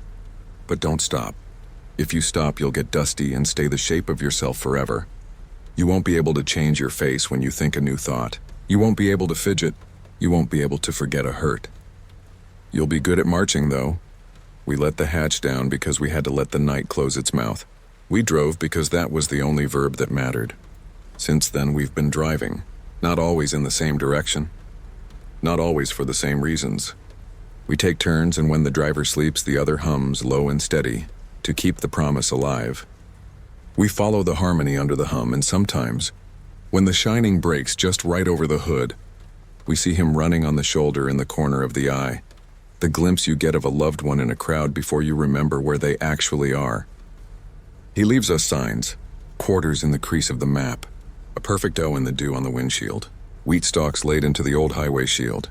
He speaks through vending machines in the thin places under overpasses where pigeons won't roost. He tells us stories about the marching people, who are not sad and not happy but in the middle of both, who hum because their lungs have memorized the sound of moving. He says sometimes they get new faces when trucks pass overhead and the shadow redraws them. He says their feet never ache and also ache forever. He says nobody knows where the trench begins, only that it's easiest to find at night when the insects sing the key. Do I believe him? I believe in the voice of a sun. I believe in the dust that doesn't blow away, and the humming that arranges itself into a road inside your head. I believe that if I keep our wheels on, a line will stay taut between him and me, and maybe one day that line will lead us to a kinder door, a door that opens up instead of down. People tell us to go home. We don't tell them we already live in a home the size of Texas with a roof of stars and a floor of yellow lines. We don't tell them our pantry is gas stations and our clock is the space between buzz and buzz in a fluorescent tube. We don't tell them that when we pass rest stops now, we sometimes hear tapping from the machines and a giggle in the speakers that makes Micah straighten in his seat and say, "Softly march," sometimes late and later, when even the cicadas forget to rasp and the clock becomes just numbers without meaning. The hum drops into its beat and I say his name into the silence. And from the radio, between stations, his giggle scrambles through, and Lena touches my arm without moving her hand, and Micah murmurs in his sleep in that two-voiced way he has now. And in the dark prairie where the grass rocks itself to a motion too slow for human eyes, dust rises and settles like breath. If you see us on the interstate, a blue truck with a silver duct tape stripe, quarters shining like eyes along the dash, don't wave. Don't honk. Don't stop. If you have a boy, hold his hand as if the world were a fine idea you invented together and meant to keep straight. If you do stop, if you must, keep one wheel rolling, even if it's only your own foot. A tiny march in place, a promise your body remembers whether you want it to or not. Listen for the hum. If you hear the beat of silence inside it, count to 10 with the name of someone you love and then keep moving. Somewhere under the grass, a trench will be singing, and a small voice will be marching in time, and the road will be practicing how to hold you without letting you go. The first time I heard the pounding, I thought it was the plumbing. It was 2 a.m, the kind of hour when concrete seems to sweat and fluorescent light hums like a trapped wasp. I'd stopped at the Route 287 rest area because my eyelids were sagging, and the coffee in the vending machine betrayed me by tasting like old pennies. The men's room door stuck twice before it surrendered with a sigh like a person giving up. Inside, the air was both too cold and somehow wet, and the smell of mildew hung beneath the sting of bleach, the way an apology hangs under a lie. I picked the end urinal because everyone does, and pretended the mirror above the sinks wasn't showing me bleary and 37 with bug-splattered grill marks across my shirt. My job makes me a nomad between distribution centers, paperwork, safety checks. You mind if I take a look at that? The glamorous stuff. A place like this gets cleaned at 11 by a state employee who hides a cigarette in a styrofoam cup behind the last sink. A place like this also remembers things it shouldn't. The first thump came like a heel tapping, then a fist. Bang, bang, bang. It kept a rhythm the lights couldn't crack. 3 strikes, a pause, then 2. Bang, bang, bang, pause, bang, bang, like someone trying to communicate through paint and pipe.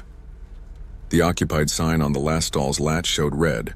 The gap beneath the door was a rectangle of shadow as deep as a ditch. Occupied, I called without meaning to, voice big in the tile box. You okay in there? Bang, bang, bang, pause, bang, bang.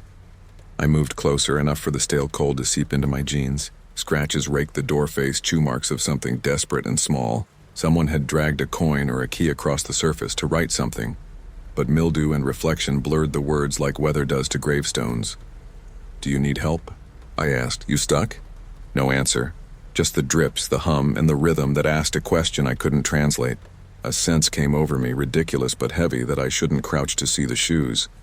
The gap could show me anything, and that was the problem. In the mirror, past my shoulder, the last stall sulked at the end of the row, its metal divider dented in a perfect circle at the height of a head. I knocked on the divider like tapping a coffin. Sir? Bang, bang, bang, pause, bang, bang. That was the alphabet, I realized. Not letters I could sort, but the urgency of them. A code that said hurry, not in words but in pulse. The latch didn't rattle. The toilet didn't flush. The gap stayed black. I left ashamed. I found the night guard in a blue jacket, tucked into his office like a bird into a nest, and said, "Someone might be hurt in there." He stared through me with the slow blink of the chronically awake. A crossword sat in front of him with only the short words filled. "Called about that an hour ago," he said. Trooper drove by, said he'd swing back if it kept up. Probably kids. It's 2 a.m. Kids don't look at watches. He didn't move. On his desk lay a stack of incident reports, photocopies of photocopies, each naming the last stall like a repeat offender. When I returned to the bathroom, the pounding had changed. Lighter, impatient, the way a locked child hits a door because adults take too long. On the underside of the door beneath the hinge, I saw a smear, dark and tacky like old gum. I told myself it was gum. In truth, I already had a picture I didn't want. A palm laid flat, sliding down. On the way back to my truck, a moth pinged the parking lot light, burned and fell like lint from a dryer. The world felt mechanical. The pounding continued behind me like a second heartbeat that had learned to live on tile. I didn't sleep. Through the thin door of my rig, I listened to the rest area.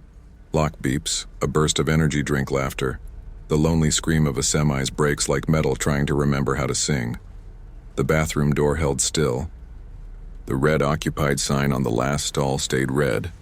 A mean thought crept up, the kind that makes you ashamed even before it's formed. Maybe this is why the state leaves them. Maybe some places need a warning built into the walls. When I finally dozed, I dreamed of light, not dark. The fluorescent hum stitched itself into a song, and the drips resolved into patient words. You have time. You have time. A small voice spoke through them, not for me. When I woke, the sky over the highway had gone the color of pennies. The pounding had stopped. You'll say, why didn't you call? I did. The county number gave me a recording. A trooper rolled by around 3, looked at the door, rapped it with his knuckle like you'd tap a watermelon, then put his ear to it. He stood, shifted his hat, and said, "Old story." "What story?" "Guy did a murder," he said. Locked it, left it locked. "Boy went missing." He said boy like he was saying weather. People hear things. He didn't mean the plumbing. On the drive north that afternoon, it followed me. That night in a motel, the drips took their percussion from the highway, not from any pipe. Bang, bang, bang. Pause, bang, bang. I turned the faucet hard enough to squeal. The sound continued in the quiet ghost of an echo where emptiness should have been. I came back a week later like visiting a grave you don't claim. The rest area sat in its bowl of paved safety, a place where weary people believe the world will hold still long enough to change a shirt. I waited until the room emptied and entered the bathroom as if I were continuing a conversation left mid-sentence. The smell had given up and then remembered a reason to try. When the pounding started that afternoon, it felt less like surprise than like timing. Bang, bang, bang. Pause, bang, bang. I knelt. Screw it. I looked under the door. Nothing. Not no shoes. Nothing. The space felt occupied by absence the way a carpet dent remembers furniture. The toilet was a pale moon. The bottom of the door was rilled with grooves where something hard had scraped upward. The direction told a story. Whoever had been inside wanted out very badly. My ribs tightened as if someone were closing a belt around me. The drips picked up the rhythm like a chorus. The hum took a breath and waited. "Do you want me to get help?" I whispered. I had waited to be alone. I wanted the feeling to claim me fully so I would know whether I'd invented it. "Can you understand me?" Bang, bang, bang. Pause, bang, bang. A new sound joined. A soft scratch of fingernail testing paper. Letters began to appear on the inside of the door, written by no visible hand. They formed slow, obedient to pain. "Please." I stood so fast my head knocked the divider. The word faded as soon as it formed, as if the door were trying to heal. "I'm getting someone," I said, "but who?" The guard with his short words? The state with its tickets? The trooper with his sigh? The pounding went silent. In the silence, something spoke, not a voice exactly. An electrical stutter. The way the lights talk if you listen long enough. An understanding slid into my head like a tool you don't remember buying. 3 knocks, pause, 2 knocks, wait. If I answered with the same sequence, the latch would slide. I knocked back. Bang, bang, bang, pause, bang, bang. The red winked to gray, the stall opened onto cold. The room seemed to bend around that square. Mopped water had dried in scalloped fans across the tile, except at the threshold where a neat angle of shadow refused to host stains. The smell there was less like mildew and more like someone had soaked old pennies in milk. The bowl was clean. The floor was clean. The scratches spelled nothing. But on the inside of the door, faint as breath on glass, an unfinished word hung. Help. Behind me, the main door opened and a dad let his son in, chatting about baseball. I stood with the stall ajar like a man who had caught the world undecent. The dad saw my face and pulled his boy back by the collar without breaking his sentence. They left. The vending machines did their blinking dance. The rules of the world reasserted themselves as if embarrassed for me. I closed the stall. The red returned. After that, I was committed. That word can mean married or taken away in a van. Both applied. I came back the next day and the next. I learned the rhythm of the cleaner's disgust. I kept a notebook. 2 columns, time and intensity. Then a third, other sounds. Once the hum dropped into a dead frequency and I heard a voice in it. Not words, but the rise and fall of someone trying not to cry. The janitor's name was Mel. Happened in the 80s, he said, wringing a mop that looked like a sea creature killed wrong. Daddy left him to smoke. Guy in the last stall asked the boy for help. Daddy comes back, there's the kid's shoes under the sink with the laces still tied. Mel shook his head. Not like he blamed anyone, but like he understood wreckage so well, blame looked like an antique toy. Stopped writing times and started writing the words I thought I saw.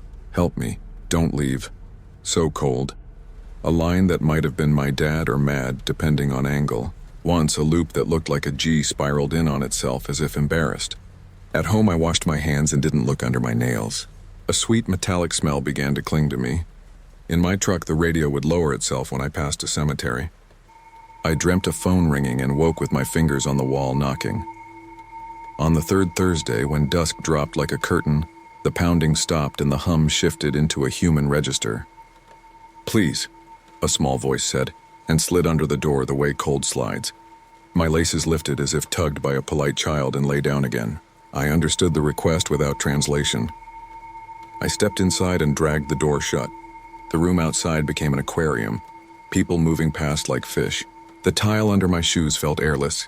The writing stood out clearly now, a palimpsest of fear.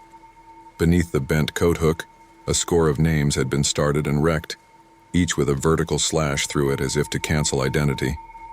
In the middle, small and careful, a single word had been completed: Jimmy. "I'm here," I said like a fool in a chapel. Bang, bang, bang. Pause. Bang, bang. "It's okay," I told it, and for the first time the room listened like something that could be soothed. The hum smoothed. The drip slowed.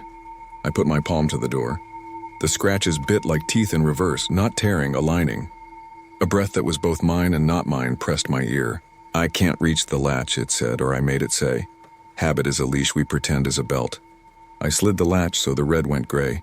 The door didn't move, but pressure did. A shape slid through, not visible except where it bent light along its edges. The sinks dripped in the rhythm of a child's run. The cold drew a line past me the way breath draws a line in winter. The stall stood open. The world kept moving outside.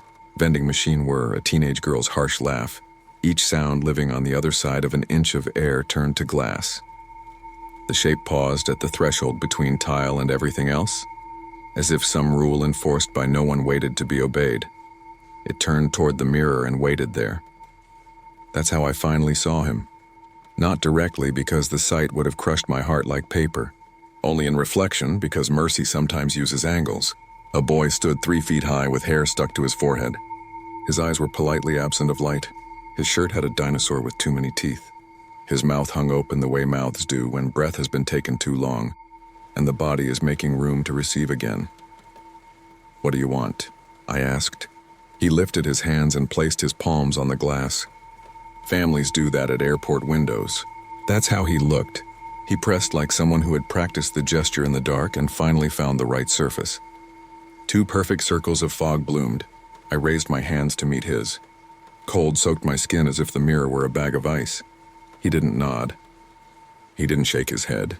Behind him, the stall door eased forward 6 inches and stopped like an animal waiting for the trap to reset. I closed it. The latch clicked. The red returned. He watched me in the mirror the way a dog watches a door you've promised will open. You expect an exorcism, a bloodbath. That's appetite talking. What happened is this: I came every day. I learned the knock and it learned me. He learned the mirror. Some days he formed letters with the pads of his fingers that looked like fingerprints after rain. He wrote numbers most often. A 7, circled, dashes, the start of let. Once he wrote a sentence so long the mirror couldn't keep it. It broke apart and slid down the glass like weather on a windshield. When people came in, he vanished with the sound a breath makes when someone pretends they didn't hear it. A woman with too much perfume found me holding up a legal pad with the alphabet and reported me. The guard stared at me with his slow blink. "Don't you have somewhere to be?" he asked, but not unkindly. The answer was yes and no. The bathroom had become a place I was always on my way to. On a Wednesday, I knocked and nothing knocked back. The silence plugged my ears with wool. The mirror showed only me and the sinks. I pressed my hand to the stall door and felt nothing but paint and the old scratches that had lost their meaning. The boy had found maybe something else to do. Across the highway at Gas and Go, a bulletin board knew me. Missing, 1986, Route 287 rest area. James Jimmy Caldwell, age 5. In the photo, a dinosaur showed too many teeth. Someone had updated age of living, 44. Someone had stuck a new staple through old wood. The paper curled at the corners like a wave that had decided to be permanent. I stood there too long, a man in a work shirt reading time. The next day he returned with urgency.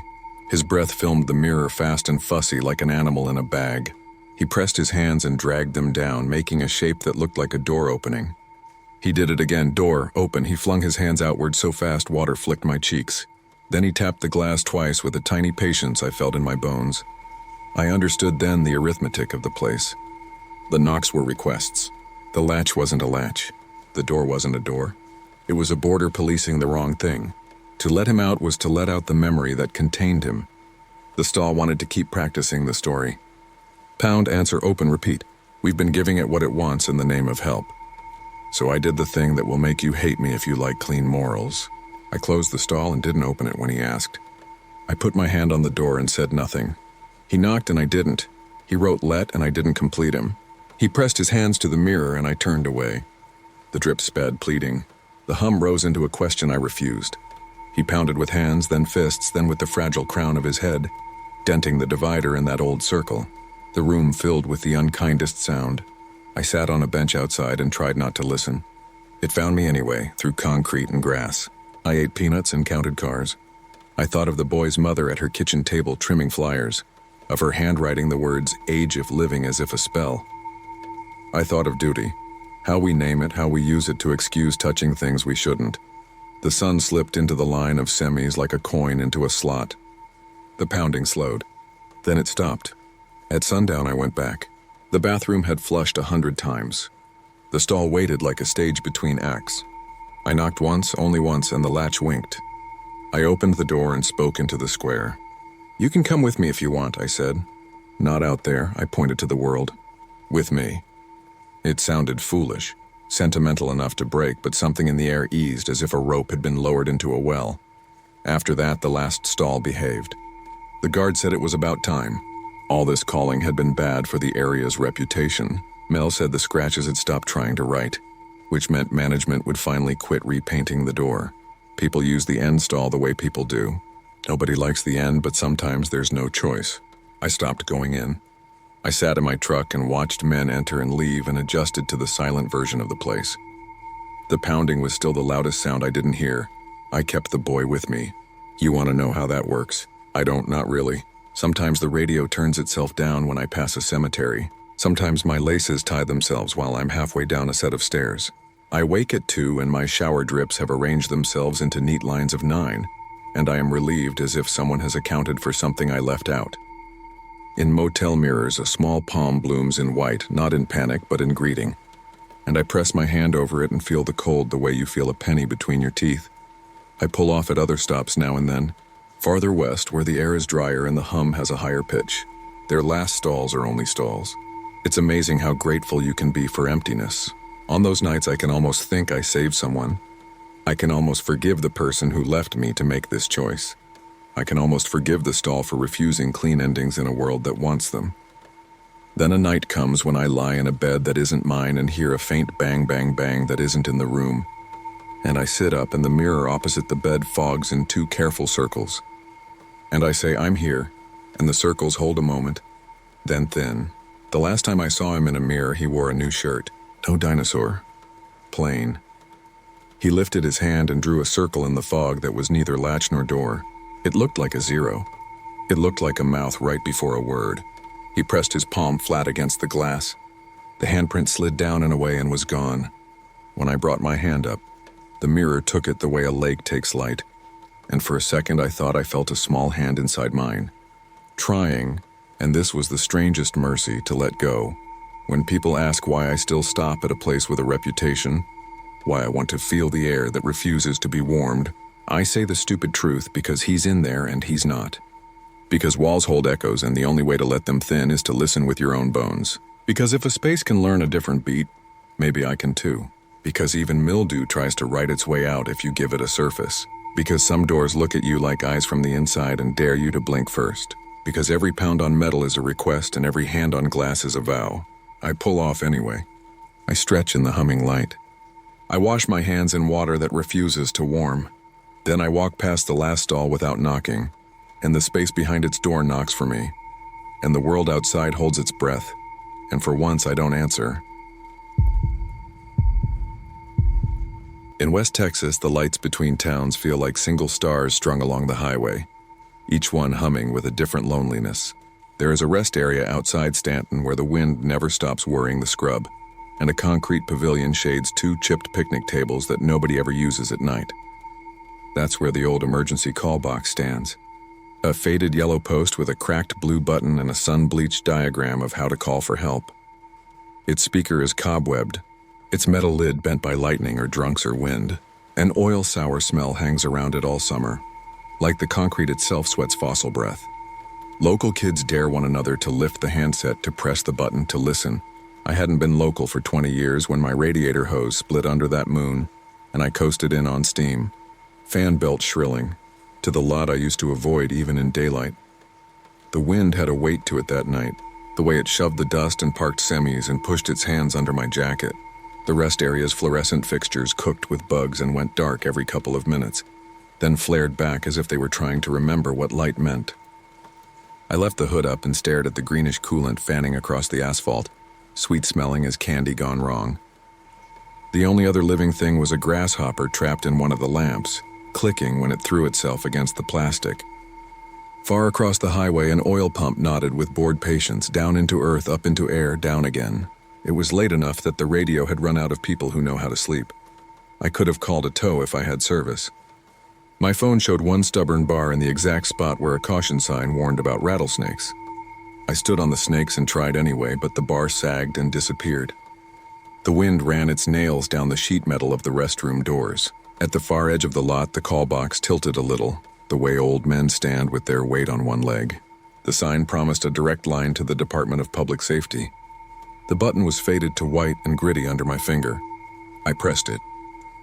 The wind pummeled the pavilion roof. The fluorescent lights buzzed and dimmed.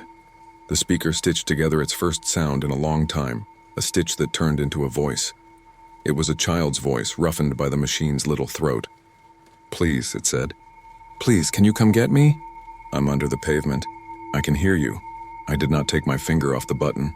A long time ago, just west of here, we used to tell each other about a boy who fell through a washout culvert and screamed for hours while the highway crew argued jurisdiction.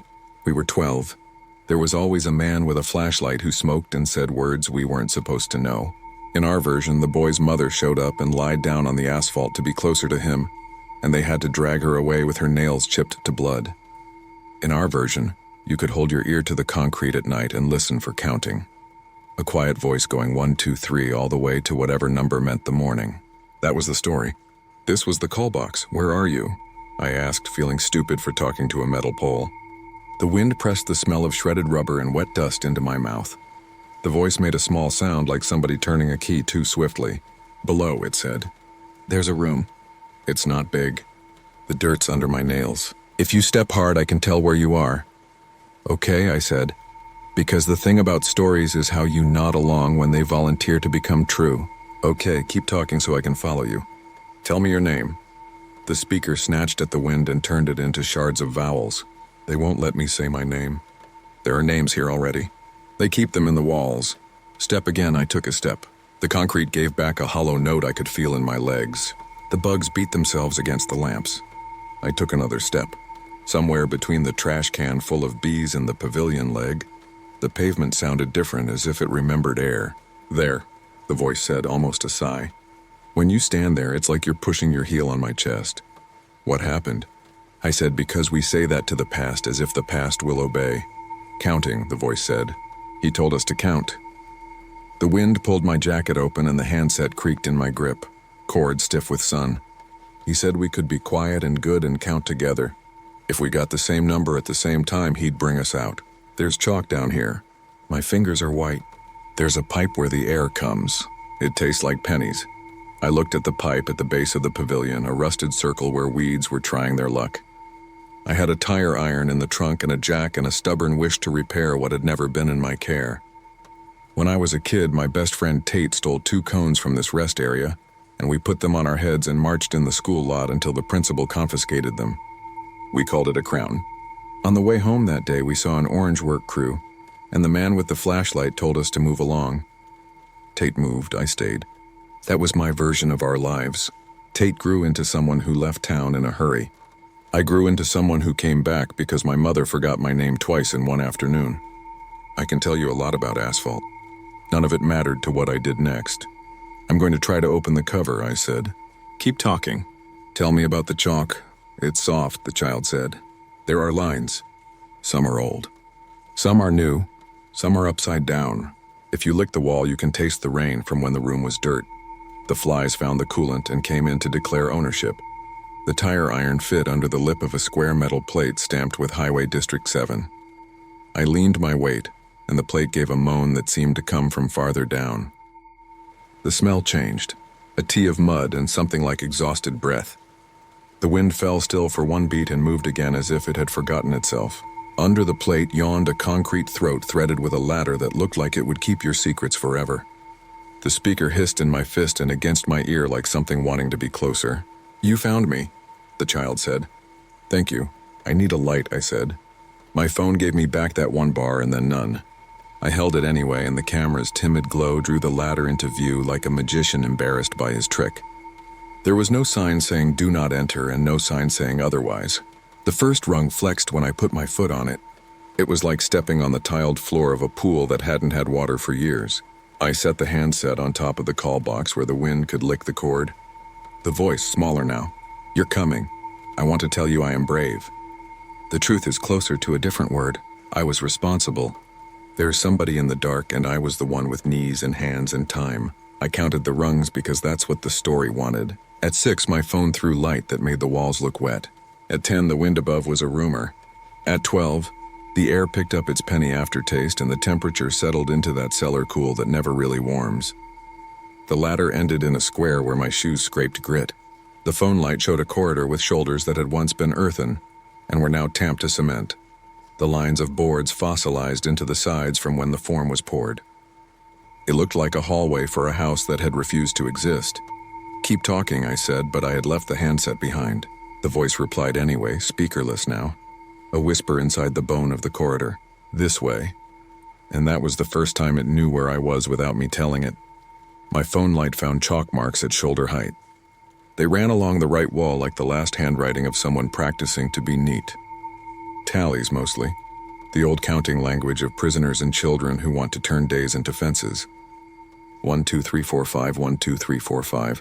Sometimes the fifth line slashed through like the reins of a runaway horse. The chalk was brighter in some places, dim as smoke in others. Names appeared every 30 feet, newsprint shy, written hard enough to endure. Kay, Glenn, Rosa, Les, Tate. I stopped there, the light trembling in my grip because my hand had learned a truth my mind refused to pick up. I had not known where Tate went. Everybody said El Paso, then everybody laughed and said prison. I hadn't seen him since he called me at 3 in the morning the day I left for college and said nothing at all. People are busy not hearing each other for years. The corridor widened into a room whose ceiling had settled a little, enough to make a shallow concrete wave that your forehead could find if you stood carelessly. The chalk lived here the way ivy lives on houses, a map that is also a possession. In one corner, a blue plastic pail with a handle rusted to powder. In another, a milk crate full of broken chalk nubs like teeth. There was a square in the far wall that had been bricked, then broken, then bricked again. The air tasted older than the dirt. Something about my lungs felt watched. "You shouldn't have come," said a new voice, a voice that was not a child. It was the voice of the man with the flashlight that belonged to every town. It had the same tired politeness. It came from behind me and also from the pipe in the corner and also from the ceiling. And also, I understood, from the long memory of the concrete. "You should have called the office like the sign says. We handle these things." I did not turn around. When you hear a certain kind of voice in a certain kind of room, the advice your body gives you is very old. I held the light on the milk crate and on the chalk that had rubbed a brightness on the plastic. One of the chalk stubs was pink and had been carved into a crude crown shape. I set it back down exactly where it had been. "How many?" I said, and my voice remembered the dryness of the West even when my mouth did not. "The right number," the man said. His flashlight moved across the chalk and the long tallies woke up one by one as if they were being remembered. Long time nobody came. Then too many at once. Hard to keep track. But the pavement holds. The pavement is a book that doesn't need paper. "I heard a child," I said. "He said there's air through the pipe." I hoped the pipe didn't know how to be insulted. The light drew closer, and then an actual flashlight beam painted my shoes. It climbed my legs and chest and paused at my throat, a slow consideration. The man stepped into my circle of light like stepping into a pond. He was lean and gray and untroubled by the angle of the world. He wore a vest the color of caution and his name tag had peeled into a shine too white for reading. His eyes did not glow. They simply did not settle. "He's learning to count," the man said. "It's good practice. Helps with the quiet. If I had brought my tire iron, this is the place in the story where I raise it. I had brought only my hands. Let him out," I heard myself say. And I heard also the childishness of it and the way it sounded like telling a dog to let go of a bone. Let them all out. The man's beam drifted to the brick square that had been broken and repaired more than once. "They're not in there," he said cheerfully as if I had asked the time. "That's storage. Old cones. Bags of sand. The living don't understand a simple fact. This place makes its own rooms when it needs them and eats the ones it's finished with. We follow the map. We don't draw it." I told myself to step backward, back to the ladder, back to the little square of night. Instead, I moved toward the break and ran my hand over the brick and mortar. Somebody had pushed their thumb into the cement before it set. The print was small as a coin. I put my thumb there and felt how perfectly I did not fit.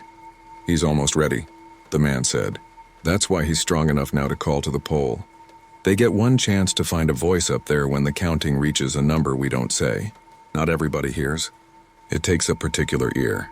People who stayed when they should have gone. People who went when they should have stayed. Friends who didn't hold on to each other when the wind came up."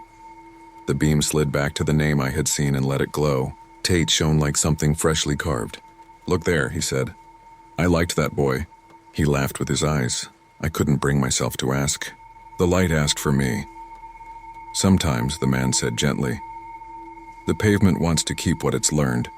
It learns you by the weight of your steps, by your heat, by your indifference. You can't hear it, but it hears you driving over and over, deciding, not deciding. It keeps a tally. It makes a room the shape of your wrong turn. The trick is to never stop, which is why the pole tells drivers to keep moving. But you stepped, didn't you? You put your heel down hard," he smiled. The smile was a dry fold, as if a map were trying to show a river it no longer had. "You found the hollow." Beneath my shoes, the concrete did not rumble. It did not shift. It had already decided. The room breathed once, a deep settling like a house remembering winter, and the penny taste sharpened, and the chalk marks fluttered imperceptibly as if they were about to take flight. I understood then that what I had taken for tally marks were not marks at all, not entirely. They were hatchings. They were a way through if you were chalk. I thought absurdly of how my mother had taught me to make letters by drawing ladders inside them, and how the ladders were the real work, not the outline. "Can I trade?" I asked. The question fell out of me like a coin through a grate.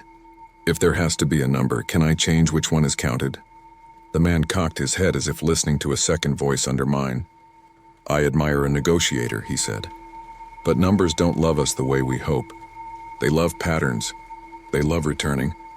They love when a mark is echoed, when a friend steps on the same square the first one stepped. That's my work here, you see. I don't catch.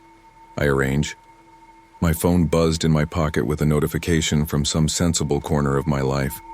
The beam flicked to it and back, and he chuckled without sound. "Up there they ask for signs," he said. "Down here we write them on the walls and nobody reads until it hurts." He pointed with the light at the chalk crown, and I felt a hot shame that belonged to another decade. "Kings and friends," he said a little sadly. "Always a pair." Something moved in the far corridor, not like a person, like an idea deciding to have a body. Small footsteps, then nothing. A whisper that had never learned its own name. I drew a breath that scraped. "If I go back up," I said, can I make it louder? Can I make the voice so loud they all hear it? Truckers, troopers, everyone?" "You could," he said. And he looked for a moment as if he were tired of being right. "And then they would come. And then they would do what people do when they find a place like this. They would pave it again. Deeper. Wider. Purer. They would say words about safety. The rooms would change rather than end. The counting would start over with better chalk." I put my palm on the wall and left my skin there, sweat and oil making a print no one would admire. The chalk dust came away on my fingers. I pressed my hand to my shirt and made a white handprint like a badge. I thought about the crowned traffic cones. I thought about Tate's late-night non-call. My mother's blank stare, the feeling of ruining something on purpose because otherwise it would be ruined by accident. "I'm not going to pave," I said. "No," he said. "You're going to mark." I did not know what that meant until the ceiling lowered itself by an inch you could measure with your mouth, and the floor rose by an idea measurable by heartbeats, and the lights above the rest area flared as if afraid. The man's beam went soft and then bright again. The whisper in the corridor came close enough to be breath. "Are you still there?" the child asked very politely. "Please don't stop." "I won't," I said, and I did not recognize the voice as mine until I realized it was coming from the pipe, whispering up, not out. I felt my words go up through rust, up into wind, up into the speaker at the call box where they would scramble themselves into a child in order to be believed. I understood something in a way too final for language. The pavement loves what you say you'll never do. The pavement is a book that remembers the sentences you refuse. The man with the flashlight turned his head a little, the way you might for a string you've been tightening to hear if it will sing. "I'll show you the chalk," he said, almost kindly. "It helps to write. It helps to count together. If you get the same number at the same time, the room changes shape and you can walk in it as if it's night in your childhood backyard. It helps to think of someone who went where you didn't. Names help. Names are doors." I stood a long time and tried to measure that. I pictured my car above, hood up like a mouth. The radiator would cool, then crackle, then forgive me. In some hours, light would come that would feel unearned. A truck would peel in, then another, and people would use the bathrooms and be grateful for the soap. Somebody would press the button just to see if it worked. They would hear a voice that did not know its own name ask for help, and they would promise themselves to keep driving. That promise, like every promise, would be half a prayer and half a dare, and the pavement would accept both with the same blank generosity. "Tell me your name," I said again, although he had told me numbers don't love it. "It's a habit of the living." I said it like a thief. "Tell me." The whisper, careful as chalk. "Tate says not to." I closed my eyes, which was an idiot thing to do in a room that makes itself. I saw us at 12 with cones on our heads, solemn and stupid, priests of the Orange Church. I saw the principal's hand take the crowns. I saw the road crew man with the flashlight say, "Move along, boys," and his light went across us both like a counting stick. It had always been pointing here. We had simply not read it. The man lifted the milk crate and set it between us like a shared animal. He offered me the chalk crown. "Right," he said. I wrote the only thing that felt like either rescue or surrender. I wrote our names side by side the way we'd signed team rosters and yearbooks in a dented mailbox at a rental we wrecked with a bottle rocket. I wrote them big enough that the letters had places for ladders. I wrote them small enough that I could pretend someone else had done it when the wind came into my voice. I wrote them like you write into fog on glass, knowing it will fade but hoping it stains the air. We counted. The numbers went up without any of the joy that school children are meant to have for them, and with all of the relief that prisoners allow themselves if they're still human. We counted until the counting itself made a low, sweet chord you could feel in your teeth. The ceiling breathed again and the floor forgave a fraction of an inch. Somewhere above, a trucker decided not to stop for coffee and did not know why. When the number arrived, the one that is not said, I felt the room shiver into a different shape as if it had remembered a window. The whisper laughed, and the laugh was so new it was almost a sob. A hand found mine in the dark, small and feverless, chalk-soft. I squeezed it the way the living squeeze at hospital beds and highway shoulder scenes and in kitchens where the light fails. The man with the flashlight stepped aside like a good usher. "Hurry," he said, and for a second he was just a tired person being generous. We moved toward the ladder, a long, slow scrawl. The room tried to be helpful and was not. The pipe hummed with a voice I recognized and did not recognize. The chalk on my shirt printed onto the wall when my shoulder bumped it, and for a bright second we were everywhere. The ladder's first rung was at my knee. I made a step. The hand let go to reach for the metal, and I heard the small scraped sound of skin on rust and the hiss that is pain learned too young. The wind above held its breath as if it were a person. You want an ending where I climbed and pushed and we came out into the bad light and the bees discovered us, and we were loud in the new air with our names. You want the truckers to turn their heads and say language you can print on a shirt. You want the man with the flashlight to cry or burn or apologize. You want a particular victory. But this is West Texas, and the rooms we make are the rooms we deserve. The ladder flexed. The rung held. The child climbed 1, 2, 3, and on 4 the pavement remembered its book and closed that chapter. Not with malice. With completion. The wind came back with a low laugh, a laugh that could have been mine. The fluorescent lights flickered and settled and then gave up for a count of 3 that felt like 100. I stood with my hands gripping the air where a rung had been, and I stared at my knuckles until they were only bones and blood. The man with the flashlight lifted his beam to the ceiling and then to me and then to the pipe. "I told you," he said softly without gloating. It loves patterns. I climbed back up because bodies are obedient to ladders that still exist. The square gave me the night like a gift you cannot open. The rest area was as I had left it, except for the new sound of a distant engine dimming and the more intimate sound of someone finishing a prayer and deciding to call it superstition. The call box handset hung by its cord, rocking. The wind had found a voice in it and kept saying hello. Hello, as if it were a trick you could practice into meaning. I pressed the button and put the metal to my ear. Please, I said, not in a child's voice, and listened as my words went down the pipe and into a room that knew exactly how to keep them safe and forever and unheard. I closed the metal plate and set the department stamp under my shoe so hard it sang. I put the handset back into its cradle like bedding a sleeping thing. I turned my car key even though I knew the radiator wasn't ready and the engine caught anyway, a kindness I did not deserve. I drove away with my knee on the wheel long enough to wipe my shirt, but the chalk hand would not come off. It had decided to be part of the fabric. On the highway, the lights between towns appeared like single stars again, each humming its thin one-note song.